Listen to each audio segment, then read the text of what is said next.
Arch ہے نا وہ ہے حدود حرم، اس کے اوپر لکھا ہوتا ہے الدخول اونلی فار مسلم، غیر مسلمان وہ ادھر سے جائیں، وہ ایک ایسے جیسے موٹر وے کی ایگزٹ ہوتی ہے نا ایسے ایگزٹ دی ہوئی ہے، تو باقی مسلمان تو سیدھے چلے جائیں۔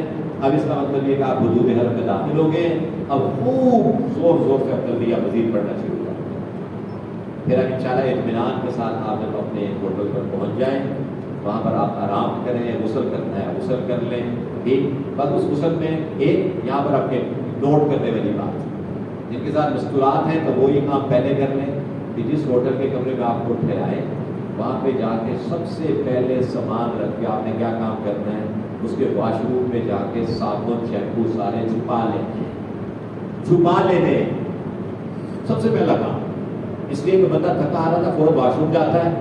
اب ہمیں تو بچپن سے یہ سکھایا گیا کہ واش روم کے بعد فوراً صابن سے ہاتھ دھونے ہیں، تو آدمی بے دھیانی میں وہاں پر بہترین قسم کے لوشن پڑے ہوتے ہیں، صاف ستھرے سے صابن پڑے ہوتے ہیں، وہ بندے نے پچھلے 10 گھنٹے سے جو ہے نا وہ صابن شابن استعمال نہیں کیا ہوتا، تو ایک دم دل کرتا ہے کہ میں صاف ستھرے مزیدار قسم کے لوشن کے ساتھ ہاتھ صاف کروں، یہ احرام میں من، تو اس کا طریقہ کہ آپ کو چھپا ہی نہیں، کئی بات سمجھے تاکہ غلطی بھی نہ ہو۔ تو یہ اب آپ نے ہوٹل میں قیام کریں، اور میں وہ مشورہ یہ دیا کرتا ہوں تھکے ہارے جا کر پہلا عمرہ نہ کریں، پہلے جا کے آرام کریں، کوئی جلدی نہیں ہے انشاءاللہ، 6 گھنٹے 7 گھنٹے 8 گھنٹے آرام کر لیں، اس کے بعد گروپس کی شکل میں جو عام طور پہ حج عمرے کرواتے ہیں ہمارے بزرگ اس کو پسند نہیں، بڑے حضرات پسند نہیں، کیونکہ یہ کوئی اجتماعی عبادت نہیں، اجتماعی عبادت ہے نماز بس، کہتے نہیں حج صحیح ہو جائے گا، حج آسان ہے، آئی بات سمجھ۔ اب میں آگے کی باتیں عرض کر رہا ہوں نا، اس میں میں آپ کو بہت زیادہ مشکل چیزیں عرض نہیں کروں گا، جس کو آتی ہیں وہ کر لیں، جس کو دعائیں آتی ہیں طواف کے پہلے چکر کی دعا، دوسرے چکر کی دعا، تیسرے چکر کی دعا پڑھ لے وہ، لیکن طواف کے اندر سب سے افضل یہ کہ انسان ذکر کرے جاتا ہے، دعائیں مانگے، اب آپ خوب جب سستا کر فریش ہو گئے، اب آپ بیت اللہ کی طرف تلبیہ پڑھتے ہوئے رواں ہو جائیں، کوشش کریں باب عبدالعزیز سے داخل ہوں، جو ہی باب عبدالعزیز سے داخل ہوتے ہیں نظریں آپ کی جھکی ہوئی ہوں، پہلی نگاہ جو بیت اللہ پر پڑتی ہے اس وقت اللہ تعالیٰ جو ہے جو دل میں دعائیں حسرتیں ہوتی سب قبول فرمائے، تو راستے سے ایک سائڈ پہ ہٹ کر کھڑے ہو جائیں تاکہ آنے جانے والوں کا راستہ نہ رکے، ستون کے پیچھے کھڑے ہو کر خوب جی بھر کر اللہ تعالیٰ سے مانگے، اور بزرگوں سے سنا ہے کہ اس موقع پر انسان ایک تو یہ مانگے کہ اے اللہ جب تک یہاں قیام رہے حرمین شریف میں، اے اللہ تیری ناراضگی کا کوئی کام نہیں، اے اللہ میری حفاظت کر، تیرا مہمان بن کر آئے ہوں ضیوف الرحمان، اے اللہ کوئی تیری ناراضگی کا کام نہ، ایک تو یہ دعا کریں، دوسرا یہ کہیں کہ اے اللہ مجھے یہاں پر میرے لیے اس حج کو عمرے کے سفر کو آسان فرمانا، اور جو جو مانگوں اپنی ضرورت حاجت کی چیز اور اس میں میری دنیا آخرت کے اعتبار سے مصلحت ہو وہ مجھے ضرور دے، یہ مانگے، اور باقی جو دل میں آتا ہے مانگے، آئی بات سمجھ۔ اب اس کے بعد آپ حجر اسود کے پاس پہنچیں، حجر اسود کے پاس پہنچنے کی نشانی یہ ہے کہ دائیں طرف جو برآمدے اس کے اوپر گرین لائٹ لگی ہوتی ہے، اس کے پیرلل جو ہے وہ حجر اسود کی لائن ہے، وہاں پہ جا کے اب آپ نے 3 کام کرنے ہیں۔ نمبر 1 استقبال، استقبال کا مطلب ہوتا ہے پورا چہرہ پورا سینہ حجر اسود کی طرف کر کے بسم اللہ اللہ اکبر، مختصر بسم اللہ اللہ اکبر، میں کھڑے ہو کے تھوڑا سا لفظ بھی کر دیتا ہوں، یہ ہے استقبال۔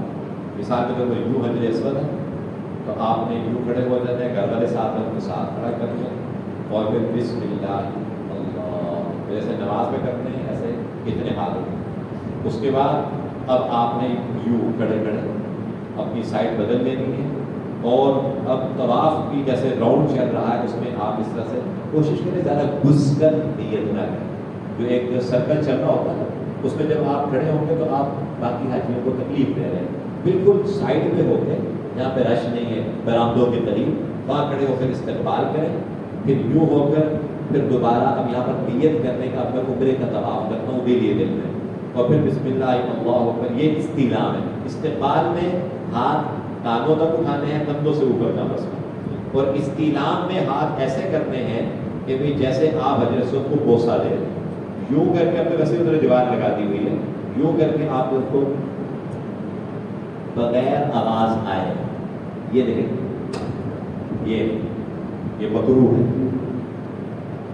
بوسے کی شکل. صحیح بات سمجھ؟ تو بڑی حکمتیں ہیں شریعت کے ہر کام میں. صحیح بات سمجھ؟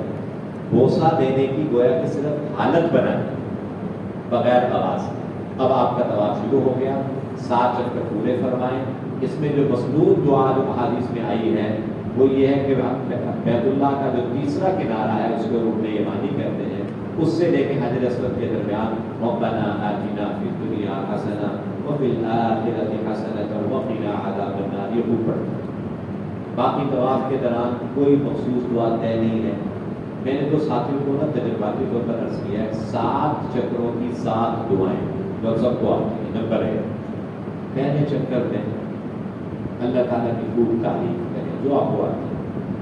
اے اللہ، تو وہ ذات ہے جس نے آسمانوں کو بنایا، جس نے زمین کو بچایا، جس نے پرندوں کو پیدا کیا. اللہ کی بڑائی جو آپ کو آتی ہے.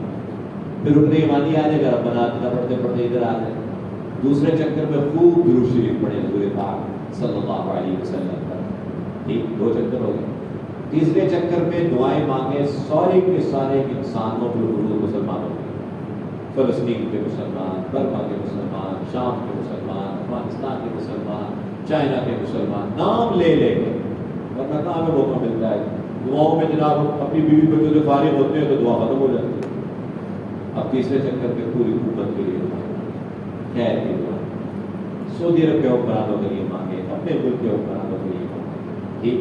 چوتھے چکر میں پھر آپ اپنے ملک کے لیے مانگیں، اپنے استادوں کے لیے مانگیں، اپنے محسنوں کے لیے مانگیں. اس کے بعد اگلے چکر میں اپنے خاندان والوں کے لیے مانگیں، پھر اپنی فیملی کے لیے مانگیں. نام لے رہے ہیں، میرے پتی، میری امی جان، میرے بھائی، میری فلاں بہن، میری فلاں، نام لے لے کے ان کے لیے دعائیں کریں. آپ کا طواف ختم ہو جائے گا، آپ کی دعا ختم نہیں ہوگی. ورنہ آج بھی کیا کہتے ہیں، کیونکہ 3-4 دعائیں پوری ختم ہو گئی، دعا کی کریے پھر الیاذ باللہ الیاذ باللہ پھر. اور یہ بات آپ سے عرض کر دوں کہ طواف کے دوران بیت اللہ کو دیکھنا منع ہے. نماز کی طرح، جیسے نماز میں انسان آگے صرف اپنے سجدے کی جگہ کو دیکھتا ہے، طواف میں اس کو دیکھو بس. اس میں بہت حکمت ہے. سنت کے مطابق طواف کریں گے، نظروں کی حفاظت کریں گے. ادھر ادھر دیکھتے رہیں گے تو ظاہر دائیں بائیں خواتین پہ طواف کریں گے، بدنظری ہو جاتی ہے. نیچے دیکھ کے بس اپنی جگہ کو دیکھیں، طواف کریں بس جھکی ہوئی نظروں کے ساتھ. اس میں دعائیں مانگ رہے ہیں، اللہ پاک کا ذکر کر رہے ہیں، درود شریف پڑھ رہے ہیں. پھر جب 7 چکر آپ کے پورے ہو جائیں، 7 چکروں کے اندر آپ کے 8 استعلام. اس سے فارغ ہونے کے بعد پھر ملتزم. میں عام طور پہ ساتھیوں سے پوچھ لیا کرتا ہوں کہ ملتزم کسے کہتے ہیں. بیت اللہ کی جو دروازہ ہے نا، چوکھٹ، اس کو ملتزم نہیں کہتے. ملتزم بیت اللہ کے دروازے اور حجر اسود کے درمیان کی جو جگہ، اس کو ملتزم کہتے ہیں. اس کے پیرالل، اس کے متوازی، اس کے مقابل جتنی بھی جگہ ہے نا وہ ملتزم ہی ہے. اب تو میں نے بتایا دیوار لگا دی ہوئی ہے. اب آپ ملتزم کے بالکل مد مقابل آ کر یہاں پر آپ کو جو ہے نا دعائیں، یہاں پہ بھی دعا. پھر مقام ابراہیم پہ جا کے آپ 2 نفل پڑھیں واجب الطواف. پھر اس کے بعد آپ آگے زمزم پئیں. اس سے فارغ ہونے کے بعد زمزم سے الحمدللہ آدھی تھکاوٹ طواف ختم ہو. پھر صفا پر چلے جائیں، وہاں جا کر اتنا اونچا چڑھیں جہاں پر کہ کھردرے پتھر ہیں. ایک ماربل لگا ہوا ہے، پہلی منزل کی بات کر رہا ہوں، بیسمنٹ میں بھی ہے، پہلی منزل میں بھی ہے. تو جہاں کھردرے پتھر ہیں وہاں تک آپ چڑھ جائیں گے نا تو اس کا مطلب آپ پہاڑی پہ چڑھیں گے. بعد وہ اوپر چڑھ کے نا وہ شیشے بھی توڑنا شروع کر دیتے ہیں جو ہاتھ میں لگایا ہے. یہاں پر پہنچ گئے، بس صفا پہ چڑھ گئے، بس آپ پورا ہو گیا. اب بیت اللہ کی ضرور کر کے یہاں پہ دعا کریں. صفا مروا کے درمیان، صفا سے مروا 1 چکر، مروا سے صفا 2 چکر. درمیان میں جہاں گرین لائٹیں لگی ہوئی ہیں وہاں مرد حضرات میں تھوڑا سا تیز چلنا ہے، لیکن مستورات میں وہاں پر اپنی رفتار سے ہی چلنا ہے. مردوں کی ایک بات طواف کے دوران رہ گئی کہ طواف میں مردوں نے پہلے چکروں کے اندر ایک تو طواف میں استباع کرنا ہے، یعنی اپنے کندھے کو ننگا کرنا ہے، اور دوسرا یہ کہ تھوڑا سا رمل کرنا یوں تھوڑا سا اپنے کندھے ہلا ہلا.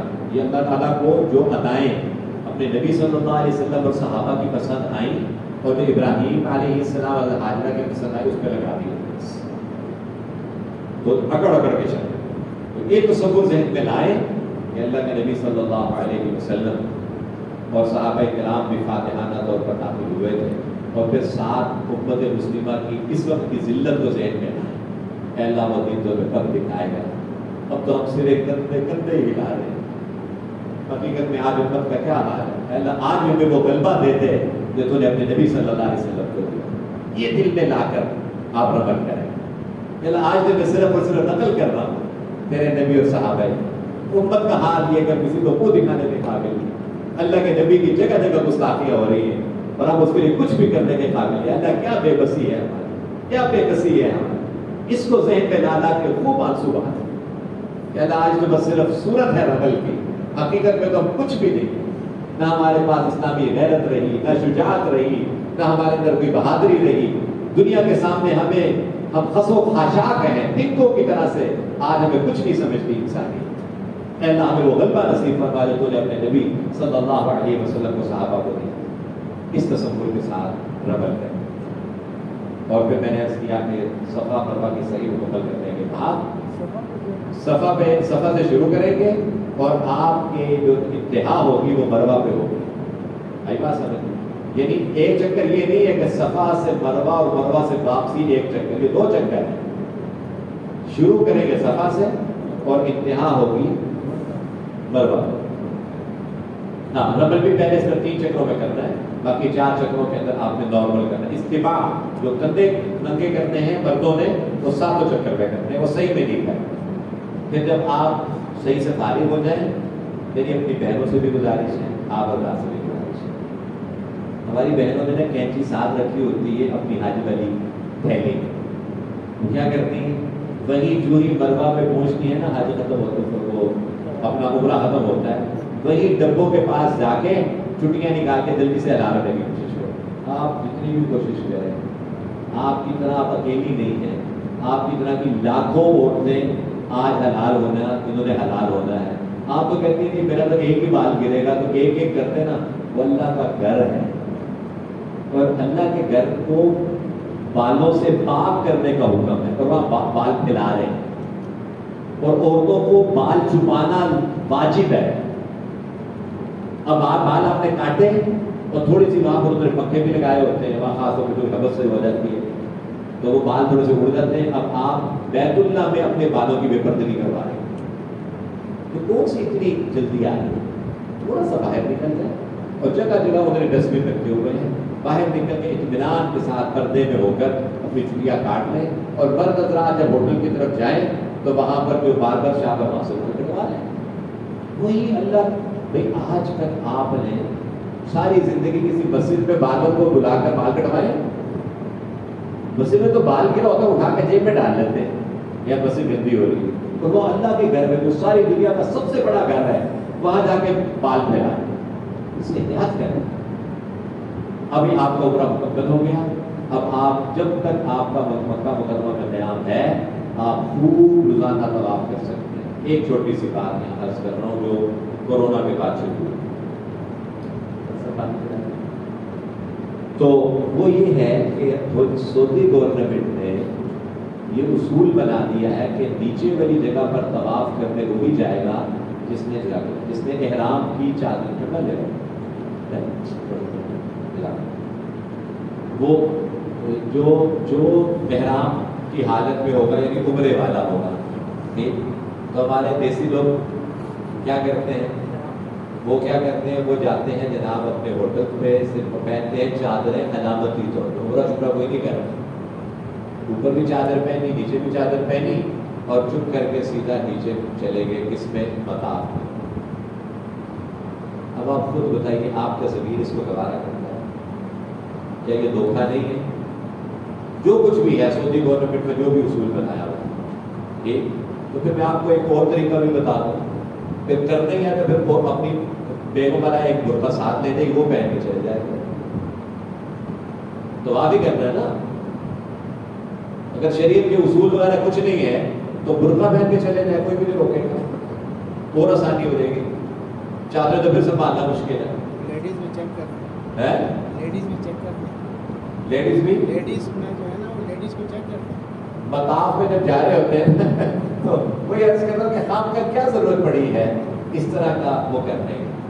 آپ نے وہاں جا کے تو ریکارڈ بنانے ہیں، کسی کو بتانا ہے کہ میں نے روزانہ اتنے طواف کیے، نیچے اگر آپ نے 4 طواف کیے اور اوپر آپ نے 1 طواف کر لیا تو یہ میرے خیال کے مطابق معذرت کے ساتھ وہ طواف جس میں آپ اپنے ضمیر کو بھی ملامت کر رہے ہیں اور وہاں کے قواعد و ضوابط کی خلاف ورزی کر کے دھوکہ دے کے آپ 4 طواف کر رہے ہیں، اس سے بہتر یہ کہ اوپر 1 طواف آپ کریں۔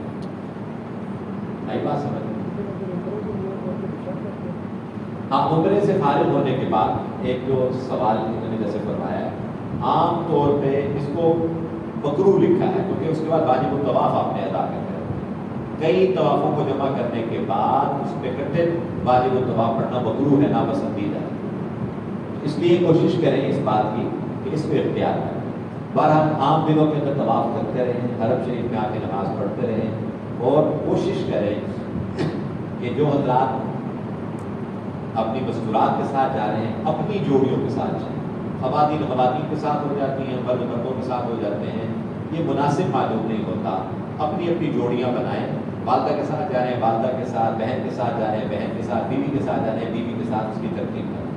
اب عمرہ مکمل ہو گیا، اب آ جائے حج کے جب انشاءاللہ صبح انشاءاللہ 7 ذی الحجہ ہوتی ہے، 7 ذی الحجہ، تو عام طور پر 7 ذی الحجہ کی رات کو بھی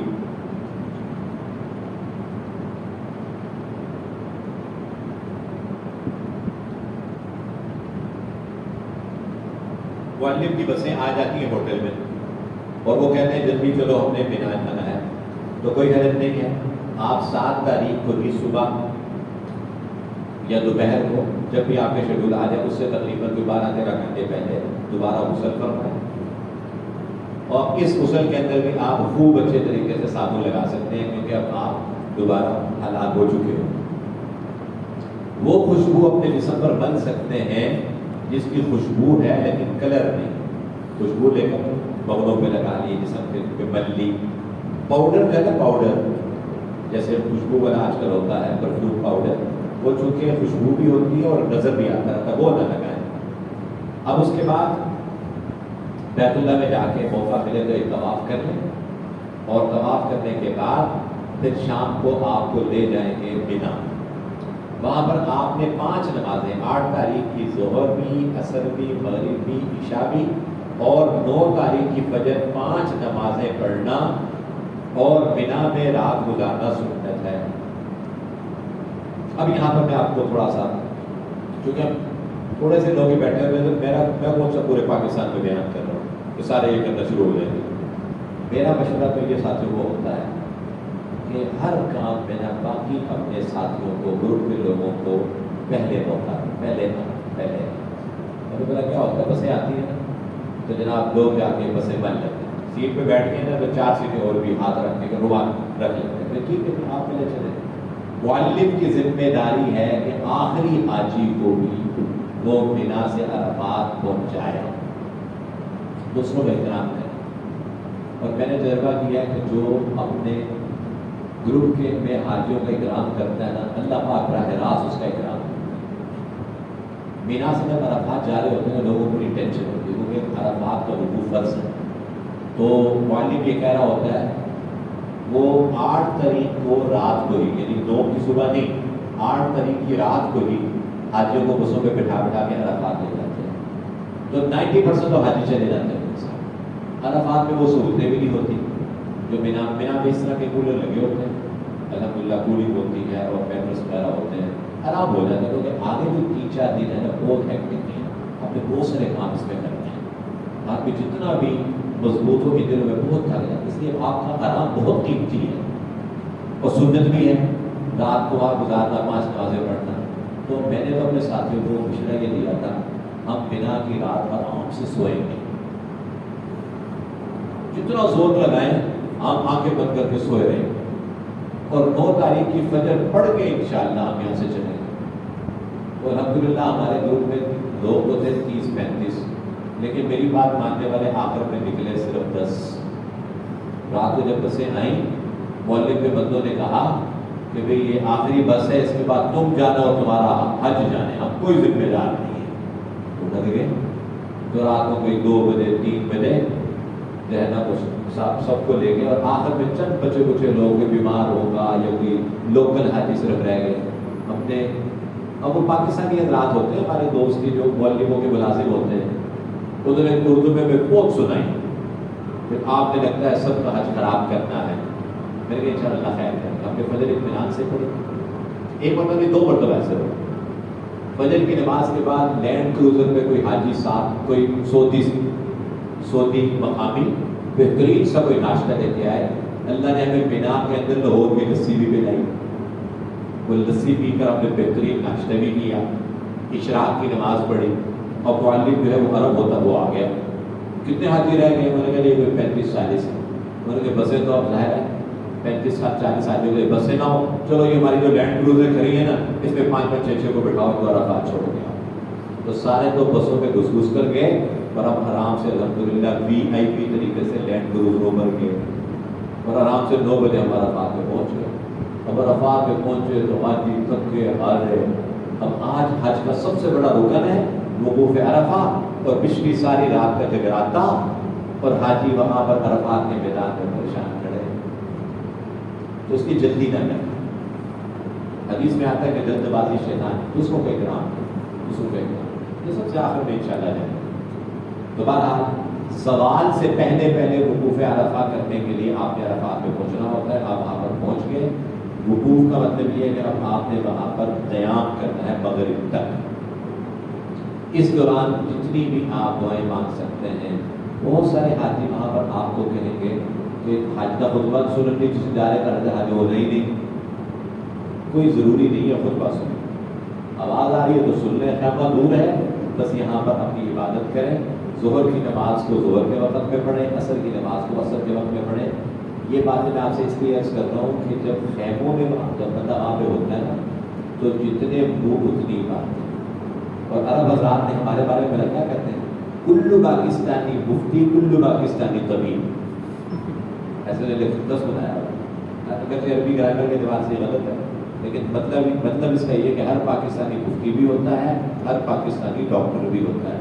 یا اگر میں کہوں نا کہ یار میرے کمر میں تھوڑی سی درد ہے تو ماشاء اللہ 10 ساتھی 10 مشورے مجھے دیتے، یہ کر لو وہ کر لو یہ کر لو وہ کر لو، اور کوئی بیچارہ ڈاکٹر ہے نا وہ چپ کر کے بیٹھا ہوگا کہ مجھے بھی پوچھ لو یار نہیں کرنا۔ یہ ہمارا مزاج ہے، اسی مزاج کے مطابق وہاں پر بھی ہو رہا ہوگا۔ وہاں پر جتنے بندے آپ کے ساتھ خیمے میں ہوتے ہیں نا، کوئی 1 کہہ رہا ہوگا، کوئی 2 کہہ رہا ہوگا، کوئی 3 کہہ رہا ہوگا، کوئی 4، کوئی 5ویں، کوئی کہے گا تم سے جبل رحمت گئی کہ تمہارا حج بھی نہیں ہوا۔ اللہ کے نبی صلی اللہ علیہ وسلم نے جبل رحمت کے قریب دعائیں کی تھی اور تو نے جبل رحمت کو دیکھا بھی نہیں، تمہیں رحمت ملی نہیں۔ ہمارے ساتھ ایک خاتون تھی، تو اس کا جو ان کے ساتھ جو ان کا بھائی تھا وہ اللہ کا شکر ہے ہمارا دوست تھا، وہ جو باتیں ہم عرض کرتے تھے وہ اس کو سن لیتا تھا، کہتا بڑے کیڑے مفتی نے پیچھے لگ گیا، میرا سارا حج خراب کر دیا۔ پچھلی مرتبہ میں آئی تھی، لاہور کی تھی، تو پچھلی مرتبہ میں آئی تھی اپنے بھائی کے ساتھ، وہ مجھے مسجد نمرہ بھی لے کر گیا تھا اور مجھے خطبہ بھی سنایا تھا، جبل رحمت کو میں ہاتھ بھی لگا کر آئی تھی، اور یہ کہتا ہے کہ جناب جبل رحمت نہیں جانا۔ اس کا نتیجہ بڑا کیا نکلتا ہے، سارا دن لگ جاتا ہے آنے جانے میں، دعا کرنے کا موقع بھی نہیں ملتا۔ یہ تو میں منع نہیں کر رہا آپ کو، وقوف عرفہ میں اللہ کے نبی صلی اللہ علیہ وسلم یعنی سارا وقت اونٹنی کے اوپر کھڑے ہو کر اور بیٹھ کر آپ دعائیں فرماتے ہیں، سارا وقت دعا مانگنے کا ہے۔ اور اگر آپ خطبہ سننے کے لیے جبل رحمت دیکھنے کے لیے چلے جائیں گے جو کہ سنت بھی نہیں ہے، تو آپ کا جو دعا کا وقت ہے وہ سارا رہ جائے گا۔ پھر اس میں احتیاط یہ ہے کہ غروب آفتاب سے پہلے آپ نے میدان عرفات کو چھوڑنا نہیں۔ ایک بے احتیاطی اس کے اندر یہ ہوتی ہے کہ عرفات کے میدان کے اندر انہوں نے بڑے بڑے بورڈ لگائے ہوئے ہیں، جیسے ہمارے یہاں موٹر وے پہ روڈ ہے، موٹر وے کے اوپر بورڈ لگے ہوئے ہیں نا بڑے بڑے، اس طرح کے بڑے بڑے بورڈ لگے ہوئے ہیں۔ اگر وہ پروجیکٹر ہوتا تو آپ کو میں نے تصویریں دکھاتا، اس میں لکھا ہوتا ہے کہ بدایت عرفات یا نہایت عرفات، یعنی عرفات کا جو ہے آغاز اور عرفات کا اینڈ. تو بس اوقات جو پاکستانی حضرات کے خیمے ہیں وہ بس اوقات دور ہوتے ہیں، یا بس اوقات حاجی حضرات سایہ لینے کے لیے بسوں کے پاس رہنے کے لیے حدود عرفات سے باہر قیام کر لیتے ہیں. یہ بڑی خطرناک بات ہے. ذرا اوپر ادھر ادھر نظر دوڑا کر دیکھ لیں، جو بورڈ لگے ہوئے ہیں آپ اس کے اندر ہوں پھر خیر اس پہ وقوف کر لیں، اس میں قیام کر لیں، انشاءاللہ عرفات کا آپ کا وقوف ہو جائے گا. اور آج مغرب کی نماز پڑھنی آپ کے لیے منع ہے. میدان عرفات کے اندر آج مغرب کی نماز پڑھنا گناہ ہے. وہ اللہ جس نے ساری زندگی آپ کو پر وقت نماز پڑھنے کا حکم دیا ہے، آج اسی شریعت اور دین کا حکم یہ کہ آج نہیں پڑھنی مغرب. جس نے پڑھی وہ گناہگار ہوگا. تو کوئی فکر نہ کرے، مگر غروب میں آفتاب ہونے دیں. اور پھر کئی لوگ غروب سے پہلے جا کے بسوں پہ بیٹھ جاتے ہیں. ٹھیک، تو بسیں بسوں بعد میدان عرفات سے باہر کھڑی ہوتی ہیں، ایسے میں دم لازم آ جاتا ہے. اس لیے عرفات کے میدان میں قیام کریں. اور جب غروب ہو جائے، اگر تو آپ کا 5-6 کلومیٹر پیدل چلنے کا اسٹیمنا ہے تو ان دوستوں کو میں مشورہ دیتا ہوں کہ بسوں کے چکر میں نہ رہیں. اپنے ساتھ 1-2 دوست، بیوی ساتھ ہے تو اس کا ہاتھ پکڑ کر آپ لے کر چل پڑیں مزدلفہ کی طرف. بہت مزے لے رہے ہیں. 2-3 کلومیٹر چلنے کے بعد کہیں درمیان میں چٹائی رکھ لیں. پیچھے وہ حج کا جو بیگ ہوتا ہے اس کے اندر 2-3 سیب، 1-2 کیلے، 1-2 جوس رکھ لیں. جب ہر جگہ لوگ اکرام کر رہے ہوتے ہیں، کلام ملا رہے ہوتے ہیں، چٹائی بچھائیں، ہوا والا پلو ساتھ رکھ لیں، دونوں وہاں سائڈ پہ ہو کے تھوڑی دیر آرام کر لیں، پھر آگے چل پڑیں. ہم نے تو الحمدللہ ایسے ہی کیا. اور مشورہ بھی دیتے ہیں کہ وہ جو ساتھی بسوں والے ہیں وہ رات کو 3 بجے پہنچے، اور ہم الحمدللہ رات کو 12-12:15 بجے بالکل مسجد مشعر الحرام جو مزدلفہ کی مسجد ہے وہاں پہنچ گئے، اور جا کے ہم نے رات آرام بھی کریں. اور مزدلفہ کی رات کی جو عبادت ہے وہ صبح فجر کی اذانوں سے شروع ہوتی ہے طلوع آفتاب تک. اس میں وقوف کریں، اس میں بالکل دعائیں مانگیں. اس کے بعد پھر اب آگے جو 3 دن ہیں اس کے اندر اب آپ نے مینا کے اندر رمی کرنی ہے. اس میں سب سے پہلے آپ رمی کریں گے، اس کے بعد آپ کی قربانی ہوگی، اور اس کے بعد پھر جا کے آپ حلال ہوں گے. اس میں احناف کے موقع کے مطابق احادیث کی روشنی میں اس میں ترتیب رکھنا یہ لازم ہے. اس لیے اب تو آپ لوگوں نے قربانی جمع کروا دی ہوگی. عام طور پہ مشورہ ساتھیوں کو یہ دیتے ہیں کہ قربانی آپ اجتماعی قربانی بینکوں کے ذریعے سے نہ کریں. وہ الحمدللہ ایک تو قربانی کی بڑی سہولت موجود ہوتی ہے. مقامی مکہ مکرمہ میں کوئی رشتہ دار جاننے والا ہے اس کو کہتے ہیں ہماری قربانی کر دینا. وہ آپ کی قربانی جب کر دیں اس کے بعد آپ پھر حلال ہو جائیں. اس میں رمی بھی کرنی ہے آپ نے، اور اس دن آپ نے قربانی بھی کرنی ہے، اور اس کے بعد پھر آپ نے حلال ہو جانا ہے. پہلے دن کی جو رمی ہے وہ صبح طلوع آفتاب سے لے کر آپ غروب آفتاب کے درمیان کر سکتے ہیں. لیکن جن کے ساتھ مستورات ہیں ان کے لیے مغرب کے بعد کرنا بھی جائز ہے. ہم ان کو مشورہ یہ دیتے ہیں، اس ساتھ ویسے انشاءاللہ حاجی تھوڑے ہوں گے، ورنہ عام دنوں میں مشورہ یہ دیتے ہیں کہ مستورات ان کے ساتھ ہیں وہ مغرب کے بعد جا کے رمی کر لیں. اور رمی کرنے کا طریقہ یہ ہے کہ بالکل شروع میں جا کے نہ کریں. جو ہی جب وہ شیطان کمپلیکس لوگ اس کا نام رکھا ہوا ہے شیطان کمپلیکس، یعنی وہ جو جگہ جہاں پر شیطان کو ٹکڑیاں مارنی ہوتی ہے بہت بڑا انہوں نے ایک بلڈنگ بنا دی ہوتی ہے، بنا دی ہے. مطلب وہاں جا کے شیطان کو ڈھونڈتا رہتا ہے شیطان صاحب کی طرح. لیکن وہاں تو آپ انہوں نے بہت بڑا کمپلیکس بنا دی ہے، دیواریں ہیں بڑی بڑی، اس کے اندر آپ نے جا کے کنکری مارنی ہوتی ہے. کنکریاں پہلے سے اپنے پاس رکھیں. پہلے دن صرف اور صرف بڑے شیطان کی کنکریاں مارنی ہیں. وہاں دعا کرنا سنت چلے گی. بہت حکمت ہے اس میں، اس لیے کہ وہاں اگر دعا کرنا شروع کر دیں گے آنے والے حاجی پیچھے سے آ رہے ہیں، رش بن جاتا ہے، پھر خدا نہ خاصا حادثے ہوتے ہیں. کوشش جدھر سے آئے ہیں دیکھیں. میں بار بار آپ کو عرض کر رہا ہوں، سعودی حکومت نے جو وہاں پہ رولز اینڈ ریگولیشن بنائے ہوئے ہیں، جو وہاں پر قواعد و ضوابط بنائے ہوئے ہیں اس کو فالو کریں، وائلیشن نہ کریں اس کی. یہ کتنے بڑے بڑے حادثے بنا کے اندر ہوئے، اتنے انتظامات کے باوجود. حاجی کیا کرتے ہیں، ادھر سے رمی کی، اب واپسی کا راستہ ڈھونڈ کر ادھر سے واپسی کیا. جیسے پاکستان میں ہمیں بننے کی عادت ہوتی ہے نا، ادھر ادھر دیکھنے کوئی نہیں تو چلو بھی جانتے ہو، تو ادھر بھی ہم ایسے ہی کرتے ہیں. اس کا نتیجہ کیا نکلتا ہے؟ تو ہم یہ سوچتے ہیں کہ شاید میں تو اکیلے ہی ہوں نا، تو میرے ساتھ 10 اور مجھے دیکھ رہے ہوتے ہیں. پیٹ چاہ رہے ویسے بھی ہم، تو وہ اب 100-200 حاجی ادھر سے واپس آ رہے ہیں اور ادھر سے 50,000 حاجی ادھر جا رہا ہے. اب ان کا آپس میں ٹکراؤ ہوتا ہے اور اس میں اللہ معاف فرمائے، اللہ معاف فرمائے، پھر حادثہ. اس لیے جو ترتیب بنائی ہوئی ہے رمی کرنے کے بعد وہ گھوم کر ادھر سے واپس لے کر آتے ہیں، ادھر سے واپس آ جائیں، اور بالکل جب واپس پہنچیں گے تو آپ کے بالکل دائیں طرف البیک شریف ہوگا. البیک شریف وہ کسی نے لطیفہ بنایا ہوتا ہے کہ حاجی جاتے جاتے لبیک کر رہا ہوتا ہے اور واپسی میں البیک کر رہا ہوتا ہے.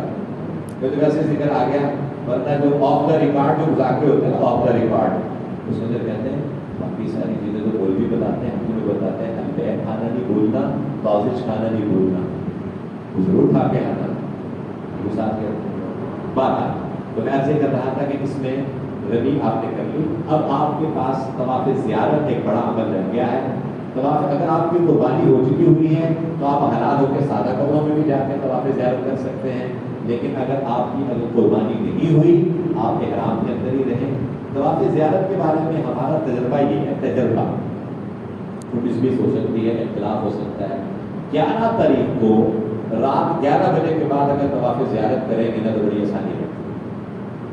11 تاریخ کو رات 11 بجے کے بعد. اس کی وجہ یہ ہوتی ہے کہ جو لوکل حاجی ہوتے ہیں وہ سارے، اور اکثریت حاجی پہلے دن اور دوسرے دن دوپہر اثر تک وہ اپنا طواف زیارت کر لیں.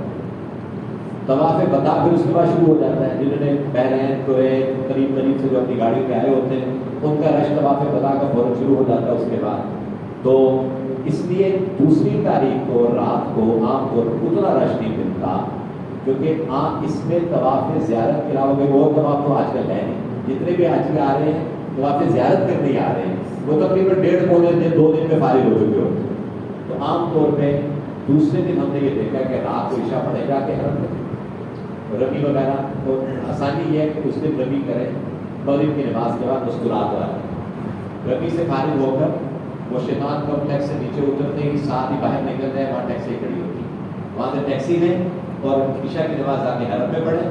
تھوڑی دیر پریکٹس ادھر کریں. وہ جو نماز پڑھنے لوگ آئے ہوں گے ان کا سارا رش نکل جائے گا. 10 ساڑھے 10 11 بجے جب دیکھیں کہ رش تھوڑا سا کم ہوا ہے ترنت واپس کر لیں.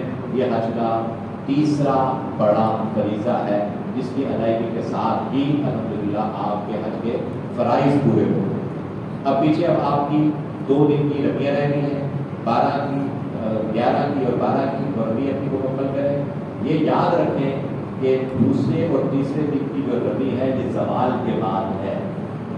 وہ ہر آدمی جیسے میں نے عرض کیا نا کہ جتنے دور کی باتیں کئی لوگ فجر کے بعد آ کے کر رہے ہوتے ہیں، کہتے ہیں کچھ نہیں ہوتا. تو میں اس کی مثال یہ کرتا ہوں کہ کچھ نہیں ہوتا کی مثال ایسی ہی ہے کہ ایک صاحب بغیر وضو کے نماز پڑھ رہے تھے. میں نے کہا یار بغیر وضو کے تو نماز نہیں ہوتی. کیسے نہیں ہوتی؟ میں بھی پڑھ کے دکھاتا ہوں. اللہ 3 اگر 4 اگر پڑھنے کے بعد سلام پھیرا کر دے میری تو ہو گئی، اگر نہیں ہوتی. اسی طرح سے آج بھی ہو جاتا سب. میں نے ایک ساتھی کے ساتھ تقریباً ہر مجلس میں ہماری وہ حج سیشن میں شریک ہوتا رہا. بنا میں ہم گئے تقریباً زوال کے قریب تو ادھر سے جناب کامتا واپس آ رہا تھا. دیکھا کہاں سے واپسی ہو رہی ہے، تو کہتے جی ویسے ہی ذرا ادھر گیا تھا. ادھر کیا کہتے آپ بھی کر کے آئے غلط زبان سے پہلے. اس لیے وہاں جا کے ہم ساری سیکھی ہوئی باتیں ادھر ادھر کی باتیں سن کر اس کو چھوڑ دیتے ہیں. اس لیے اپنے حج کو جو میں نے عرض کیا ہے اس کے مطابق کرنے کی کوشش کریں. انشاءاللہ سنتے ہیں انشاءاللہ جتنے اعمال سنت کے قریب ہوں گے اور گناہوں سے پاک حج ہوگا، حج مبرور ہوگا، جس کی جزا اللہ کے نبی صلی اللہ علیہ وسلم فرماتے ہیں یہ ہے کہ آپ ایسے واپس آئیں گے جیسا کہ آج آپ کی والدہ نے آپ کو پیدا کیا، آج آپ کی پیدائش.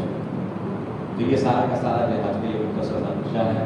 دعا ہے کہ اللہ تعالیٰ اس کو قبول فرمائے، آسان فرمائے. اب مختصراً جو ہے اذان کا وقت کی قریب ہے.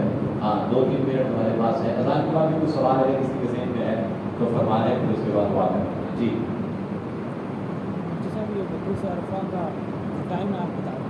سوال سے لے کے غروب آفتاب تک یہ وقوف عرفہ کا وقت ہے. سوال جو زور سے پہلے جو وقت ہوتا ہے جی وہ عام طور پہ ایک تو یہ کہ نمازوں کے اوقات جو ہے نا وہ آپ پرنٹ نکال کے لے جائیے گا یہاں سے کمپیوٹر سے. اس میں تہجد کا وقت بھی اور اشراق کا وقت بھی، غروب کا وقت بھی سب اس میں لکھے ہوں. یہ مکہ مکرمہ کے اعتبار سے اس میں زوال کا وقت بھی لکھا ہوگا. عام طور پہ عرفہ کے اندر معلم سب کو صبح 9 بجے تک پہنچا جائے. جو بچے رہ جاتے تھے فجر کے بعد، جیسے تو میں نے عرض کیا 98% لوگ فجر تک جا چکے ہوتے ہیں، فجر نہیں پڑھتے بنا۔ بچے بچے جو ہے نا کوئی 30 40 50 لوگ لاکھوں میں سے، اور ان کو پھر لے جاتے ہیں فجر کے بعد۔ تو عام طور پہ وہ کوئی اتنی پریشانی کی بات نہیں ہوتی، آگے پہنچ جاتا ہے، وہ زوال سے لے کر غروب پہ آتا ہے۔ صاحب تھوڑی سی وضاحت چاہیے تھی، جیسا آپ نے خالی حج کا فرض ہو جاتا ہے میں اور میری اہلیہ جو ہے 3 سال سے 4 سال سے کوشش کر رہے ہیں حج پہ جانے کی، سرکاری طور پہ سرکاری طور پہ اس میں نام نہیں آتا، نہیں، اس میں نام نہیں آیا ابھی 2 سال سے تو کووڈ تھا نا، اس سے 1 سال پہلے ہم نے کاغذات داخل کرائے تو نام نہیں آیا۔ اب اس سال جو ہے گورنمنٹ نے لگا دی ہے وہاں کی پابندی 65 میں 73 میں داخل ہو چکا ہوں۔ اب اس میں بتائیں کہ میرے اوپر کیونکہ آپ پر قانونی پابندی ہے، اس لیے آپ پر حج کی فرضیت نہیں ہو، کوشش آپ کرتے ہیں